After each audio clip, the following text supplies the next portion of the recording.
है मसीह का प्यारा वचन, ये है वचन प्यारा। परमेश्वर के धन्य नाम की महिमा हो। प्रभात मनन के सत्र 2421 में आप सभी का बड़े प्रेम के साथ स्वागत करता हूं। आइए आज के मनन के लिए हम पढ़ते हैं पतरस की पहली पत्री अध्याय 4 पद 15 और 16। तुम में से कोई व्यक्ति हत्यारा या चोर या कुकर्मी होने या पराये काम में हाथ डालने के कारण दुख न पाए, पर यदि मसीही होने के कारण दुख पाए तो लज्जित ना हो, पर इस बात के लिए परमेश्वर की महिमा करे। बाइबल में 3 बार हम मसीही अथवा क्रिश्चियन शब्द को देखते हैं। प्रथम 2 बार प्रेरितों के काम 11 की 26 और फिर 26 की 28 में देखते हैं। तीसरा एवं अंतिम बार मसीही शब्द यही वचन में जो प्रारंभ में भरी गई है हम देखते हैं। ये तीनों भाग इस विषय पर कि एक सही मसीही कौन है बड़ी आत्मिक सच्चाई हमें सिखाते हैं। तीनों भागों पर विस्तृत रूप में समझाने के लिए मुझे कम से कम 3 घंटे आपको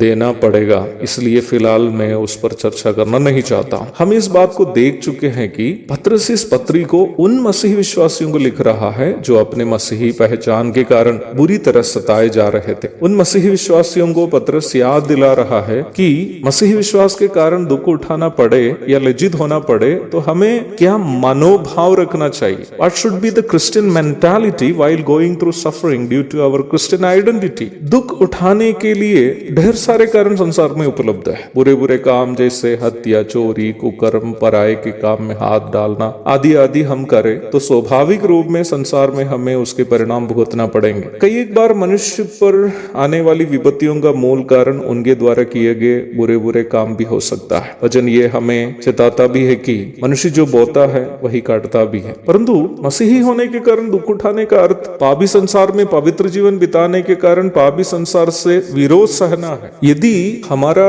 पवित्र जीवन हमें संसार के बुरे लोगों से विरोध सहने के लिए मजबूर करता हो तो पतरस कहता है कि हमें उसमें कभी भी लज्जित होने की आवश्यकता नहीं है। हमें उस पर गर्व महसूस होना है कि लोग हमारा विरोध करने के कारण हमारा बुरा जीवन नहीं है बल्कि पवित्र जीवन है। बाइबल के अनुसार पवित्र जीवन का अर्थ एक अच्छा इंसान बनकर जीना नहीं है बल्कि यीशु मसीह की तरह जीने के लिए कोशिश करनी है। नया नियम की शिक्षा यही है। अच्छा इंसान को जरूरी नहीं है कि संसार में बहुत सारी कठिनाइयां आ जाए, क्योंकि अच्छा इंसान अक्सर सबको खुश रखने के लिए प्रयासरत एक इंसान होगा। वह सबका प्यारा होगा। वह किसी से ये नहीं बोलेगा कि ब्रदर जो बुराई आप कर रहे हैं वो बुराई है, सिस्टर आप जो कर रहे हैं उसमें गलती है इसलिए आपको सुधारना है, ऐसे नहीं बोलेंगे, क्योंकि ऐसे बोलने पर अगले की नजर में ये व्यक्ति बुरा होने की संभावना है। संसार के अच्छे लोग अथवा प्रिय लोग अक्सर मुखौटा पहने हुए होते हैं। बाइबल के अनुसार पवित्र जीवन का अर्थ यीशु मसीह के पद चिन्हों पर चलना है। मैं आपसे कहना चाहता हूँ कि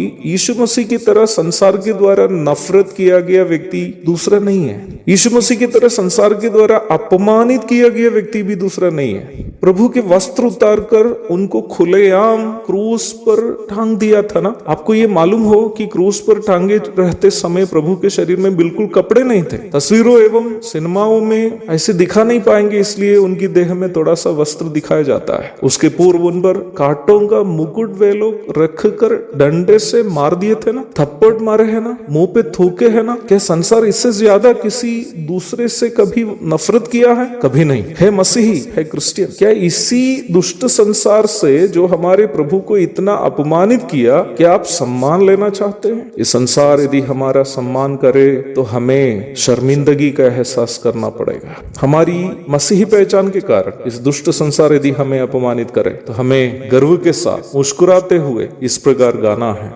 हम कौन कहर कतरा हंस हंस के बहा देंगे, हम कौन कहर कतरा हंस हंस के बहा देंगे, दिल इससे रोशन है, एहसान ये भारी है, दिल इससे रोशन है, एहसान ये भारी है। एक और शुभ दिन की धन्य कामनाओं के साथ आज का मनन मैं यहाँ समाप्त करता हूँ। प्रभु आप सबको आशीष दे। आमीन।